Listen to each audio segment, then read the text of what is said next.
Welcome, YouTube. This is a black and white 2 Wi-Fi battle I had a really long time ago. The only reason I'm uploading this is because I promised myself a long time ago that I would upload it, so, here I am fulfilling that promise. To give you an idea of how old this was taken with the Smogon Battle Finder, so, that was a really, really long time ago, but, moving on to the battle, right off the bat, he's going to be leading off the Victini, predicting me to be leading off the Fortress. I am living with the Sturdy. I considered going for the Explosion right here, just knocking out Victini right now, but I figured Rocks would be more important. By the way, I'm facing SavinGrace. He was big on the Smogon Battle Finder back in the day, but he's a really good battler. He actually predicts my switch out, goes for the Glaciite. I get the speed drop on the Victini, which that actually matters, as you will see. He goes to the Blue Flare. I know I can take one. I don't know how I knew I was going to take one. I thought I could take it a lot better than I did, but still, I live on 4 HP. And I'm able to get off the Quiver Dance, and I figured now I'll be able to outspeed, go for like the Bug Buzz, the Flare Blitz or something like that. I don't know why I would care to flip its own, Fiery Dance. But because he got the speed drop, I'm not fast enough. So down goes the Volcarona, and that Victini's now threat number uno. So in comes my Mensa de Salos, and he's actually just going to switch out, go into his Rotom. I assume it's a defensive Rotom, and that Rotom is not going to appreciate an adamant scarfed outrage coming from a Salmon. So he's like, nope, I'm not staying in here. And he's going to go into his Metagross, and I'm just going to outrage again because, why not? Why not outrage? Why not? So fortunately for me, though, I do get the 2-turn confusion, the 2-turn outrage. I'm going to try and switch out, but he makes a good play. He knows I'm going to switch out because I can't touch him. And he's going to Pursuit Trap me. So I'm now going to bring in my Specs Lucario because this was, what can I say? Specs Lucario, it works. So he's going to bring in his Rotom, I guess his Death Fodder, just see what he wants, just see what I want to lock myself into. And he doesn't even know I'm choice, just see what kind of Lucario I am. So now he's going to go out into his Victini. I obviously do not want to stay in here, so I'm going to switch out and go into my Fortress as Death Fodder because, it's 10% off his HP, and Victini, really, my only check to Victini's gone. I didn't really bring a check to Victini. This team's really out of balance, but, that's what makes it fun. It was like my first ever competitive Wi-Fi battle, and I promised myself I'd upload it, so, here I am. So I'm going to go into my Scarfed Ment, and I'm just going to outspeed, kill it off the Dragon Claw. I didn't want to overpredict too much. I didn't want to lock myself into Outrage. I do get the Moxie Boost right there, which is really nice.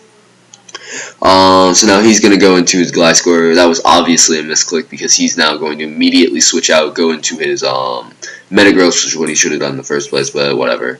And I basically get a free Dragon Claw off. And now I know he's going to Pursuit because, why wouldn't he Pursuit? So I'm just going to go straight for another Dragon Claw. And a bit of unfortunate hacks happens here. He does go for the Pursuit, and he does unfortunately get a critical hit.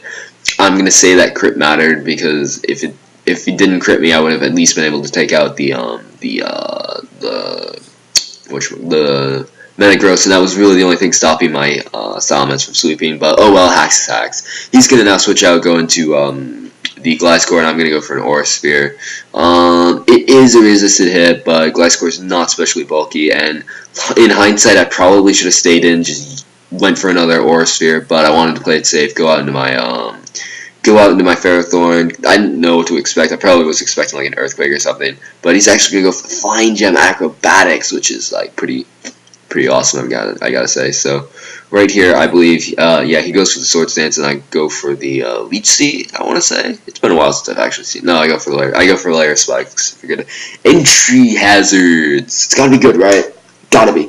So, now he's gonna go for a +2 acrobatics. It's he doesn't have an item, and that's gonna absolutely hurt my Ferrothorn. That does a lot of damage because Gliscor is not something you want to mess around with. Especially most people view it as a defensive Pokemon. It has offensive capabilities. So the Leech Seed's not quite enough to take it out. So I am gonna be that little guy that protects just to protect, And with that, the Gliscor goes down, which is pretty awesome. So, now I don't have to worry about the Gliscor anymore. But now in comes the Breloom, yeah, the Breloom, and this was back. This was back in Gen 5 where you could spore grass types. So another like I don't know. So unfortunately, Ferrothorn gets put to sleep, and yeah, so. It's also a Poison Heal Breloom, which I thought was pretty awesome because back then, Technikin was released, so it was always the Technikin, Mach Punch, Swords Dance, Life Orb set, or something like that. But now I'm going to switch out, go into my Gengar. He actually seeds me here, which is pretty awesome. Now he's going to go for the Protect, just to scout out, see what I want to do, get Poison Heal back, get some Leech Seed health back, just stall basically because I brought a very offensive based team. His team was very more defensive. So he's now gonna make the odd prediction, switch out of there, go into his Metagross. I, being the naive fool that I was back then, said, "Oh, I'm just gonna go straight for another Sludge Bomb," because yeah. Oh, that was a bad play. But anyways, I'm going to... It was a good battle anyways. It's like 33 turns, which is really good for a Wi-Fi battle. So I'm going to now go for a Shadow Ball, knock out the Metagross. And yeah, so he's now going to go out into his Politoed. And right here, I make a pretty good and bad play at the same time. What I should have done is probably sacked off my Gengar right here, because really I'm going to have to go back to it eventually later in the match, or just like set up a sub, because this was the sub Hypnosis set. But I go out into my Sleeping Ferrothorn, and yeah, that's Sleeping Ferrothorn, because I don't know. In hindsight, it didn't really matter too much, but whatever. So he's going to go for the Surf, and unfortunately I do not wake up. I get like the 3 or 4 turn sleep. And he is able to kill me off with the Surf. Oh well, Hacks is hacks.